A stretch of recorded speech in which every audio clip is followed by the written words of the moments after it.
ঢেকিয়াজুলিত খিলঞ্জীয়া ভূমিপুত্ৰ বড়োসকলে মিয়াৰ আগ্ৰাসনক লৈ তীব্ৰ আশংকাত ভুগিছে। ঢেকিয়াজুলিৰ ৰৌমাৰী কছাৰী অঞ্চলত শ বছৰ ধৰি বসবাস কৰি অহা ভূমিপুত্ৰ বড়োসকলে গুজাই গজালি মেলা মিয়াৰ ব্যাপক আগ্ৰাসনত শংকিত হৈছে। মাজৰৌমাৰী কছাৰী অঞ্চলত চৰকাৰী ভূমিত মিয়াৰ অবাধ বেদখল কৰাৰ অভিযোগত অনুষ্ঠিত হ'ল ৰাজহুৱা সভা।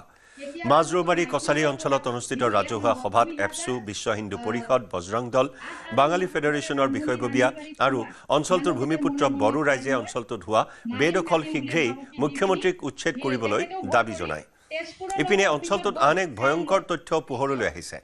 মাজৰৌমাৰী কছাৰী গাঁৱত 185 নম্বৰ দাগৰ 4 বিঘা 4 কঠা 6 লেচা চৰকাৰী তৌজি মাটিক কেন্দ্ৰ কৰি স্থানীয় ভূমিপুত্ৰ বড়োসকল আৰু কাষৰীয়া পূৰ্ববংগীয় মুছলমানসকলৰ সৈতে এক সংঘাতৰ সৃষ্টি হৈছে।